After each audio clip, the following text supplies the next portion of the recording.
This episode of Capes and Lunatics is brought to you by Tweaked Audio. Get awesome headphones, go to tweakedaudio.com and use the coupon code Southgate to get 30% off, free shipping, and a lifetime warranty. Or you can get there through the link on our website, southgatemediagroup.com.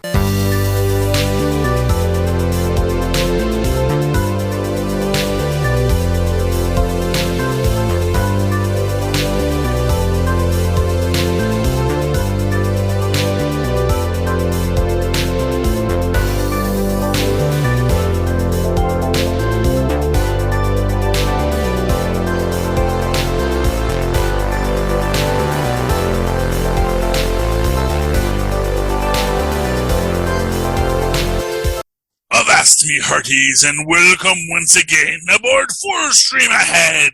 I be Captain Charlie, the Professor Esser, and with me as always is me first mate and skinny rich friend. It's Mozz. Welcome, Mozz. So glad to have you here as always as we talk Invincible Season 1, Episode 4, halfway through the first run. Gotta get all these done before Loki starts. It's two firsts for Mark. A first date and a first trip to another planet. At the same time, Nolan and Debbie revisit their own first vacation together. Robert Kirkland, Ryan Otley, and Ryan Ridley are getting these writer credits, of course.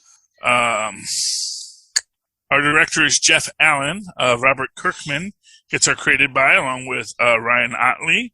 Ryan Otley gets the writer credit on this one. Screenplay for this episode is Ryan Ridley. And Corey Walker, of course, is another co-creator on Invincible. And this is neat because this is Let's Go to Mars. Yeah. Because they wanted Omni-Man to go. But I'm trying to remember, why does Omni-Man not go? I guess because he feels like his job is on Earth and he can't go to Mars right now. Yeah. And he sort of has an inkling that Cecil is trying to get him out of the picture. And he has interests to protect here, narratives to uphold here that he needs to be present for. And he's aware of the subtext of the games that are being played. And so Cecil decides to up the ante. He says, oh, yeah, okay. You're not going to give me that? I'm going to get something out of this situation. Hey, how about we get Mark to go up there? Let's see what he's all about. Let's see if, not only can he be an asset that I can use, but can he be a bargaining chip and a fulcrum point for leverage against Omni-Man? And we can also see what the kid can do. Right. Which is mostly not really plan far ahead and let his phone run out of batteries and, pack a lunch, which is great. Yeah, why he takes his phone up there is beyond me, first of all.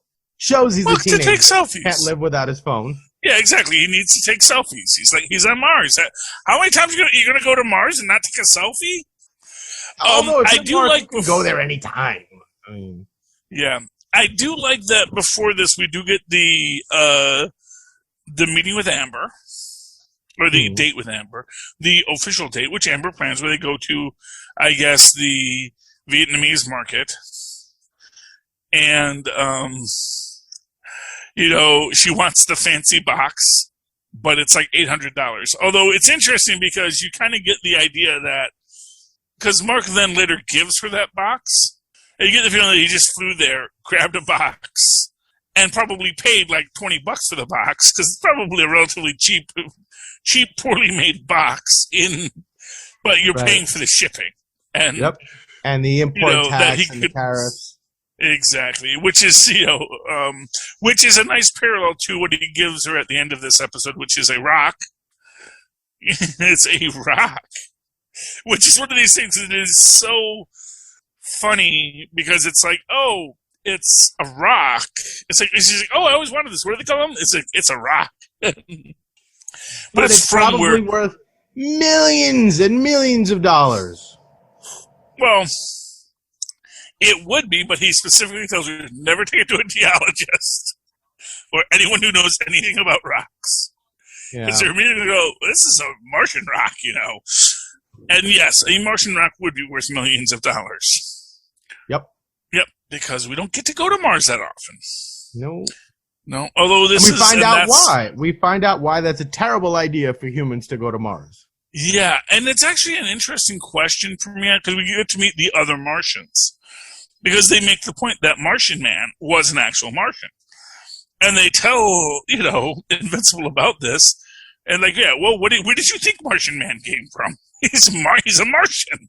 Right, that wasn't a nickname like Invincible. Right. It was actually true. He's a Martian Man. Yeah, but it's interesting in the sense that apparently Mars is currently under siege from Staros, but that the Staros don't like the Martian DNA, if I'm to understand it. No, well, they can shapeshift.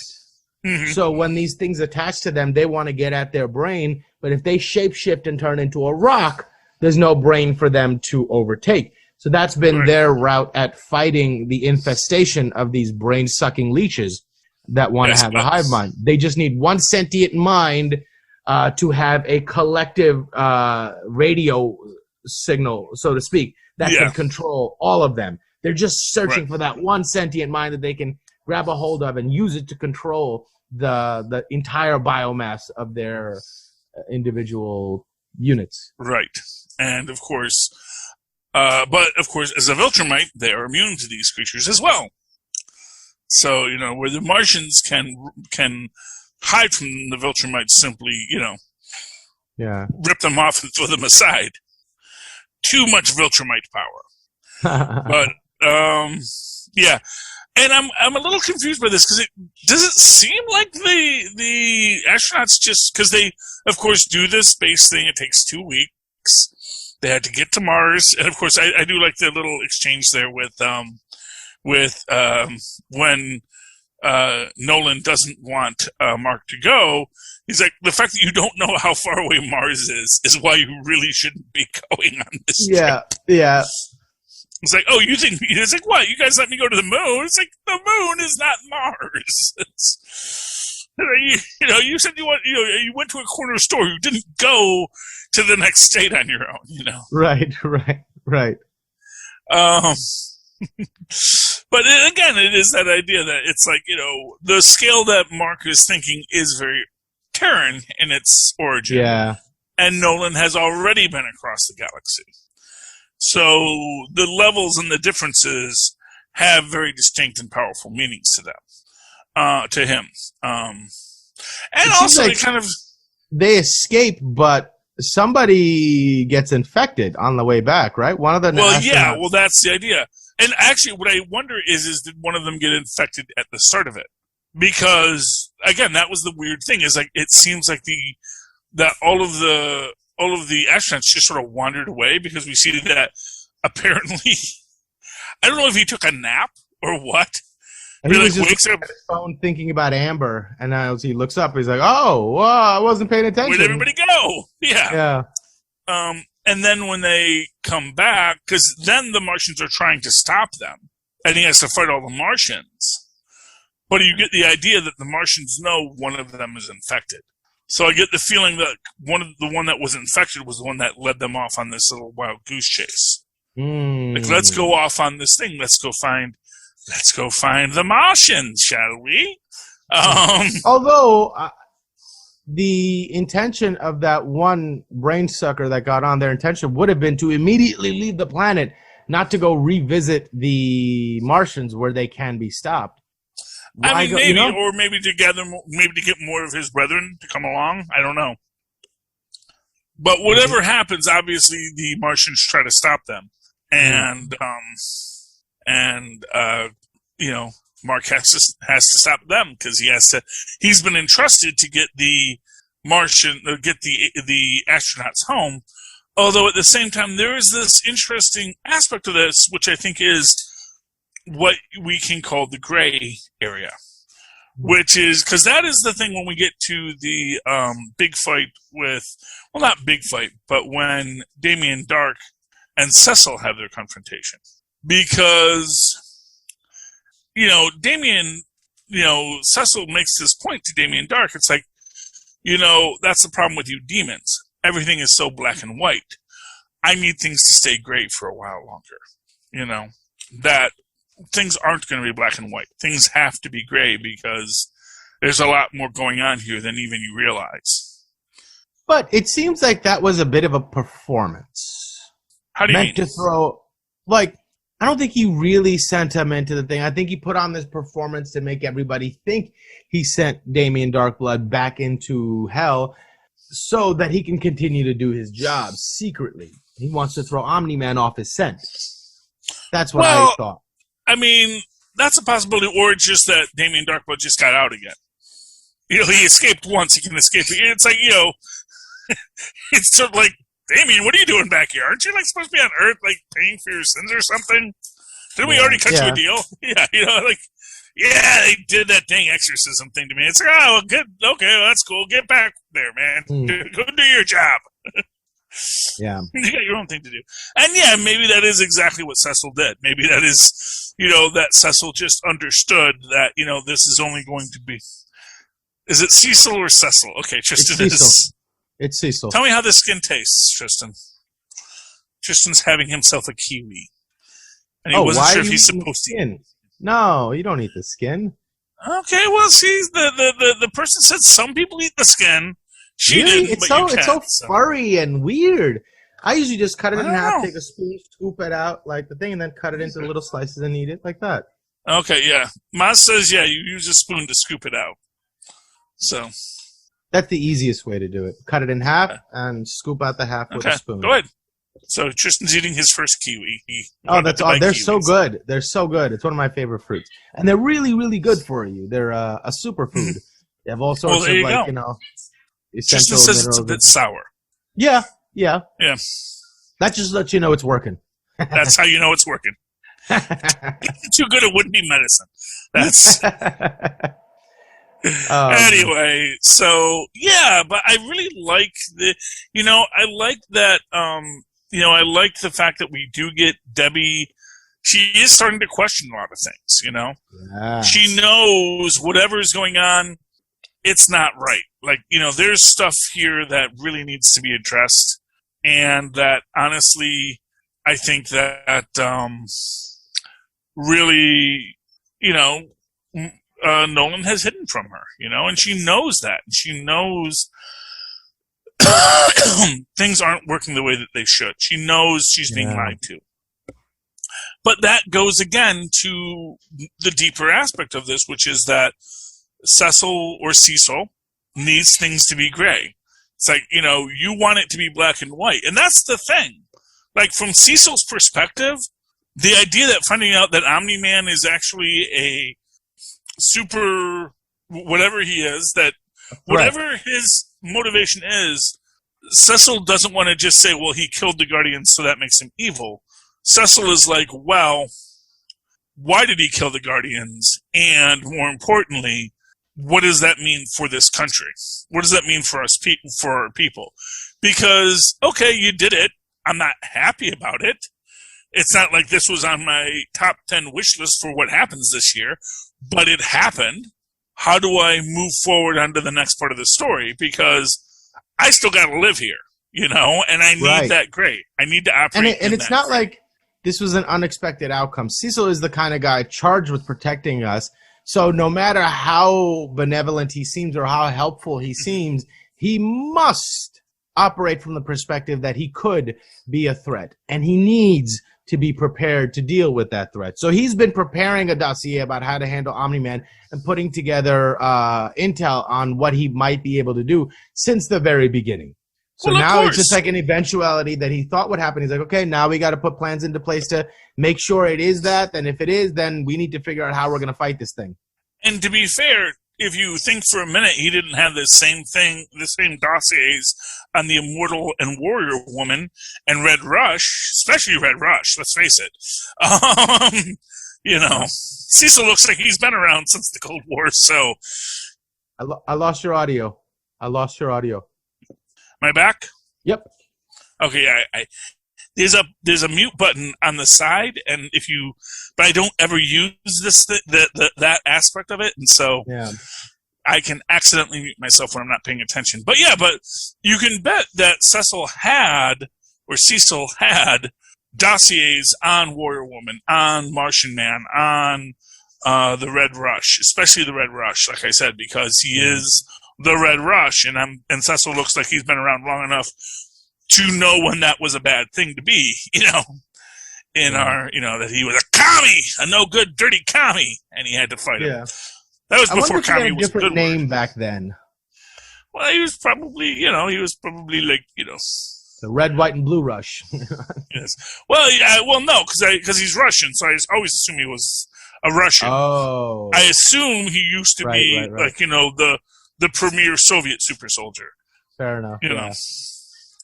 Yeah, although I didn't really like, Omni-Man's like, he was just fast. That's not one of your top 10 super. I was like, no, it's not. You're just saying that because he was the one guy that was who could actually beat you at stuff, Yeah. It's like, if they find whatever Viltrumite kryptonite is, this guy is done. Although I guess we do see, well, by the end of it, we do see what Viltrumite kryptonite is, but it's not what you think, or it is actually exactly what you think, if you've been watching a lot of Amazon series lately. But in this moment, Cecil has to plan for these things, and he knows he has known that Omni-Man was both a asset and a threat the entire time, and now he just needs to figure out, what does he do with it? How do we prepare for this situation? How do we handle the idea that, the nightmare scenario where Omni-Man goes rogue? Speaking of Cecil too, when they're on their little vacation, Nolan and Debbie, the giant dragon attacks, and she's like, "Aren't you going to go do something?" He's like, "No. Let Cecil earn his money." It's like, all right. And to be fair, Cecil handles it. They send it to the jet fighters. They blow that thing up. It's fine. Yep. Cecil will call if he needs him. He knows how to reach Omni-Man. Yeah. And they've got the new Guardians of the Globe. So it's like, he can send Robot to handle that if he needs to. Yeah. Is his name Black Samson, by the way? Is his name Black Samson? I believe so, yes. Man, that's, okay. Yeah. I mean, like Black Captain America, I guess. That's the thing. Although, from his perspective, he's just taking pride in who he is. What's wrong with that? That's fair enough. And he is, and, I like Black Samson as a character. He's actually probably, of all the people we've met, he is probably my favorite because he is a guy who apparently at one point had superpowers. Right. Lost his superpowers, but then became a top-tier superhero again just by the power of his mind. Yes. That is impressive. That is impressive that Black Samson, fought his way back up to be a Guardian of the Globe. Yeah. And kind of makes you feel bad that that for whatever reason he got, although maybe they didn't kick him out of the Guardians of the Globe when he lost his powers, but that maybe he just says, no, I can't be a Guardian of the Globe without my powers. I would have to earn my place back, But then you got to feel like, maybe they would have welcomed him back at that point, but thank goodness they didn't, because then he'd be dead too. Yeah. The other thing that was interesting in this episode was they never really touched on it again, but the very beginning of the episode, they summoned this creature that reminded me of every time Mumra awoke on Thundercats. Oh, yes. And I love that it just ends accidentally. Yeah. But that's a bad guy they're leaving there to revisit later. And I thought we were going to get more of Mumra, but we didn't. Well, but what struck me about that is, and this is what I always say about superhuman situations, and why I think Earth is a death planet. That's what I always say is I get the feeling, at least we Earthlings think of our planet as a death planet, because everything on this planet is trying to kill us constantly, and that we've survived. I'm sorry. What if our planet is like the gladiatorial arena, right? I mean, and super beings and super villains get to come down here and test their mettle. They say, all right, send him to Earth. Let's see if he's worthy. And then, send him to Earth. Let's make them fight it out. And then we'll know who our champion is. And then whatever broader conflict is happening, that's how they recruit powerful beings to go fight in some magical war happening somewhere else. I could absolutely see that being a possibility. But the fact of the matter is like, the tenaciousness of humans, like we say, it's like when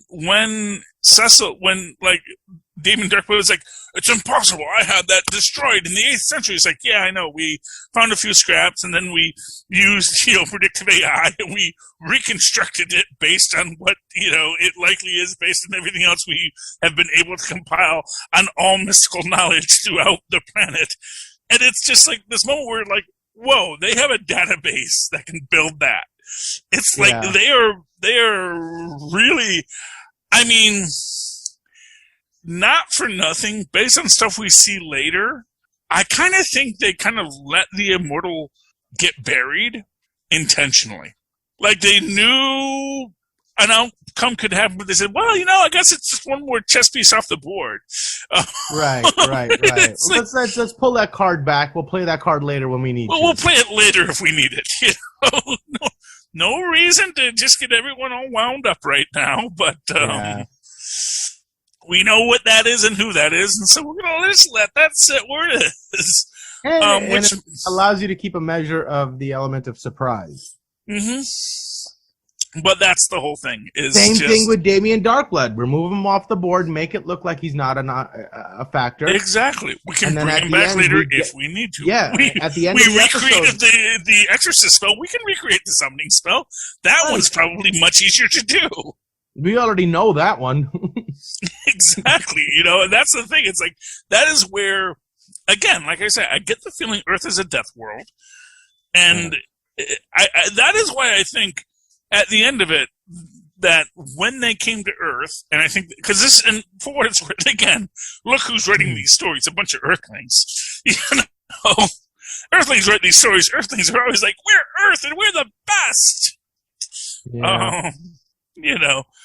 What are you going to do? Hey, as far as we know, we're the only ones writing these stories. So, I'm sure if you went to Krypton, it's like, Kryptonians are the awesomest. I feel like we should take a piece of our population, send them to Krypton so that there can be Kryptonians. And that's our job as human beings. Because if there aren't any aliens, we need to go out and populate the rest of the universe so that we can have a variety of experience and a variety of things to talk about and hear about. The universe is waiting to express itself, and we need to go out there and help her do that. I think that would be a lovely idea.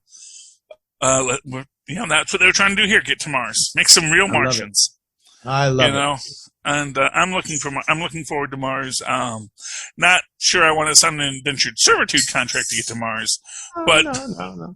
I mean, we've got to start somewhere. Indentured servitude is, I think at the ground floor of every big civilization.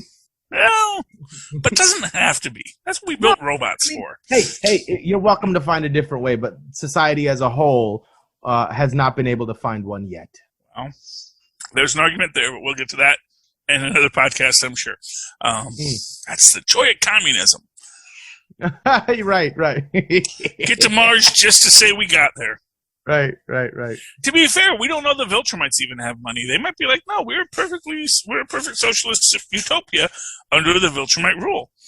Right. If you're that strong, and I'm assuming resources aren't that big of an issue for them. They're so strong. Well, yeah. I mean, that's the classic sci-fi dilemma. If you actually have a post-want world, what is the point of anything? And that's the thing. It's like, you can, like, even though the Ferengi are absolute capitalists, I guarantee you could survive as a beggar on Ferenginar. Because food is cheap. And, shoes are, you can get cheap stuff to survive very easily, so you don't need a lot. You don't need to be good at creating things Maybe it's a property of sentience that you always seek out a struggle. And if things are too good, you need a struggle to occupy your mind. And if one isn't there, that's when super powerful beings start going over and taking over stuff because they need a struggle. They need to be fighting something. They need to apply themselves to some effort and see progress. And if everything's good, there's nowhere to apply themselves to see progress of any sort. Hey, let's go make problems so we can solve them. That sounds good to me, quite frankly. Because, hey, how many problems on the earth are not created by the humans themselves, I mean, really, every problem on the earth is on some level created by humans, but also for the benefit of humans, Right. We're getting better at handling the unbelievable power that we have as creator beings. Oh, yeah. And eventually we'll get there. That's the thing. I don't think that we're, like I said, just because Earth is a death world, it doesn't mean that we're going to kill ourselves. Right. It just means Perhaps that, that's the only way to truly acquaint yourself with the nature of creation. Well, exactly. There's no life by but becoming so close to having it wiped out. That's the only time that you can truly get to know it. So it's similar to like in the way I describe fighting to people. When that cage door closes and there's someone standing across the cage from you, aiming to hurt you with every bit of their ability. Like no label you've ever given yourself, no relationship you've ever had, nothing you've ever called yourself will be able to help you in that moment. No facade you've ever built will be able to assist you in that moment. The only thing that is going to carry you through that moment is just yourself. And in that moment, without all the burdens of everything like that, you are the closest to yourself that you will ever be, right? That's the most you will ever be. Every bit of your survival depends on just you, nothing else. So in that way, being that we might be a death planet, that's the only way to understand creation itself, by being so close to it being taken away from you. Absolutely. Do you do MMA? Like amateur? No. No, you just I watch it and I write about it, I photograph it. So no, I understand. No, it's a beautiful art form. And honestly, I used to take jiu-jitsu. I did a little bit of that back in the day. No, I never know with you because you have lived an adventurous life, and you are, as I said, I call you my skinny rich friend, and I don't make that up. You are fairly, you look like, honestly, I would not want to be in a cage with you. I mean, I got the weight advantage, sure. I doubt I'd be but unless I sit on you, it's not gonna be. Although to be fair, going to ground, that is my game. It's like I am immovable. But anyway, but yeah, it is, but that's what it is. And this is a neat episode on every level that it goes through. But also goes into just the fact that Mark does not know what he's doing. And if there's a theme of this episode, it's Mark doesn't know what he's doing. He's very much out of his element, but he's trying to do his best and trying to be a hero. Right. And I do think that's the real thing. And I think it goes back a few episodes back when he first gets his powers and he lets the bully beat him up. Now, in a lot of these stories, even in Spider-Man, he enjoys beating up the bully. Even in freaking Superman, even Christopher Reeve's Superman, when he gets his powers back in Superman 2, enjoys beating up the bully again. And the idea that he's like, no, there's no point in beating up the bully. What is the point in fighting someone weaker than you? I just need to make him understand I will always be here and you will not defeat me. Yeah. And in that there is this nobility, and I think that is maybe even part of that Viltrumite code. Which is why I think when we actually get to the Viltrumites, I think everyone's afraid of the Viltrumites because they will crush you. But, like, if someone just says, welcome Viltrumites, what happens? And I know I'm spoiling the whole series right now, but we're halfway through it. And it is a reality to this, is that, I've always loved, there's a little short story about, I think it's by Ray Bradbury, about the Martian invasion. And humans basically saying, welcome Martian conquerors. But by the end of it, the Martians are like, oh my gosh, we've been completely assimilated by the humans because now we're just sitting here eating hot dogs and drinking beer. Right. Come sit down, have a good time, have a beer. Have some root beer, as the Ferengi say, You drink that root beer, gets in your brain. And to be fair, Omni-Man, have you ever tried a Coca-Cola? You might like it. Come on, come to the dark side. Become a sugar addict like the rest of us and see the joys of Earth. Exactly. It's a death planet. Mm-hmm. And that's the moral of this episode. If we titled our episode, this episode would be titled, Welcome to Earth. It's a death planet. Mm-hmm. All right. Mozz, anything else you want to talk about this episode? One final thing. There's that one final scene on Mars where there is the person that collects the intention of all those brain suckers, and we see like a wave of them coming to attack the Martians, right? So, like, are the Martians wiped out now? They leave that thread completely undone.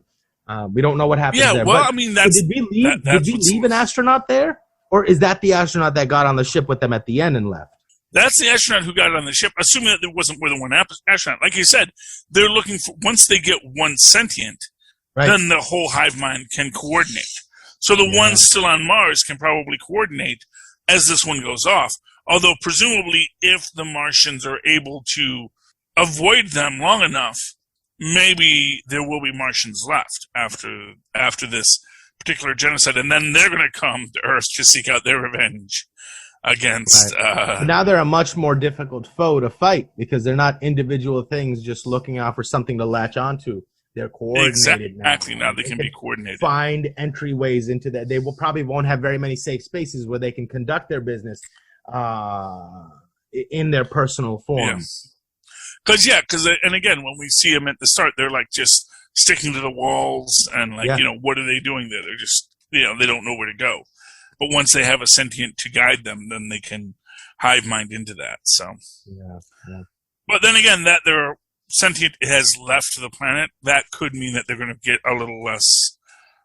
Which is why I think that the signal will be a little bit weaker. The Martians. Yeah, they might exactly, survive and I think that's going to be sort of the thing that happens next, unless one of them eventually does get control of a Martian, which was one of those things I wasn't quite sure about with the Martian man, whether or not he had one, and that's why he was exiled, because we saw that there was like a brain thing in him. Really? Because that's what, when Omni-Man defeats him, he pulls his brain out. So. Ooh. I wonder if there might be more to that story there as well. But we'll see that next. I mean, we'll see that in future episodes, and that's maybe for next season because this is getting more than one season. Although, man, it's like right now, Amazon, like you've said, they've got The Boys, they've got Invincible, and they have The Tick. And I really wish they ended The Tick. But man, I think that bringing The Tick, this is the perfect time to bring back The Tick in this triumvirate of real superhero worlds. I think that's the trend nowadays is blending multiverses. So I think that is somewhere we'll eventually head. I would love to see Homelander and Omni-Man either team up or fight. Either way. Well, and that's where I think the Tick becomes an interesting character in that, because his powers are such that I don't think either one of them could ever really hurt the Tick. Because that's his whole thing. It's like, all the laser eyes and their super strength. It's just going to, hey, chum, that's annoying. But at the same time, he's a human, so he's probably going to be associated with Homelander. Feel like but he's also more of a traditional superhero. So his being pulled between Homelander and Omni-Man is going to be interesting. And I can absolutely see Arthur being the voice of reason for him and guiding him. And so I would love to see the Homelander, Omni-Man, Tick team up. Yeah, and I think that would be an interesting segue. Tick is the immovable object that neither one of them can handle. Right. Yeah. Anyway, there's so many good stories out there, and eventually we're going to get the Loki stories coming. It'll be beautiful. Indeed. It'll be glorious, Mozz. All right, Mozz. I have enjoyed talking to you. I always enjoy talking to you. I really enjoy listening to you because you have some of the best insights of any person I speak with, which is why I love hanging out with you. Same with you. It's always like now I get to really figure things out when you're talking to somebody that can, give you things to think about. It's like, oh, okay, yeah, that's a really interesting point. And then you can work out your own views on things. So always great time. It's great. But, a lot of people, they miss what we talk about because they don't have good headphones. They get the 99-cent store headphones, dollar store if they're feeling fancy. Maybe they go to Five Below, spend $5 whole on a headphone. And, but those things, they break down. The wires crack, the batteries run out, they lose all of the things that they want to have to listen to what they're listening to. These folks, they should use the coupon code Southgate. Go to tweakedaudio.com. Use that coupon code, get a deep discount on the headphones they so sorely need, and listen to this show in crystal clear audio. Likewise, they can use that same coupon code Southgate. Go over to huntakiller.com, and we already know they like podcasts because they're listening to us, and they probably like real crime podcasts, or at least serial killer podcasts, and that is what Hunt a Killer is. It is a serial killer delivered to you. You get a bunch of clues that you have to piece together, and you can be the star of your own podcast with it. And that is helping Michelle Gray solve that cold case using the coupon code Southgate upon checkout. After you do all that, why don't you go down to our links in the description, click on the Amazon link, go to Amazon.com, buy anything you want. I really don't care, because you've gone to Amazon through our link. Now they know that you were listening to us. They know that we're all friends here. They're going to help us out. Doesn't cost you anything. And while you're there, check out Pod Life, the book written by the Southgate Media Group community. You can listen to you can read about why we podcast and what it means to us. And if you like podcasts, it might be an interesting read. And you can do that. You can get it both in paperback or in a digital download. If you like to have either option, you can do both. And that is all of our pitches. So, Mozz, if anyone does any of this, they like this, they want to talk to you about MMA, they want to challenge me to a fight to see if I will sit on them, you're my manager. How can they reach you? They can send a bout agreement to mozzmanzor@gmail.com, or find me on Facebook under Mozz Manzor. That's MOZZMANZOOR. Yes, and that is my one power move. I can sit on you. It's my only one, but it's a good one. And of course, you can always write to me in that old-fashioned email way that our mothers and fathers once did. That's superconnectivityblog@gmail.com. That's superconnectivityblog, all one word, @gmail.com. Of course, follow me on the Twitter as I live tweet things on TV like Legends of Tomorrow @CharlieEsser. That's CharlieEsser. Look for the 2 E's in the middle. Quality. Ding. Thank you, Mozz. All right. All right, you scurvy dogs. It's been a long and torturous ride through this sailing sea of Sargassus that is Invincible. We'll see you again next week as we once again sail full stream ahead. Arr!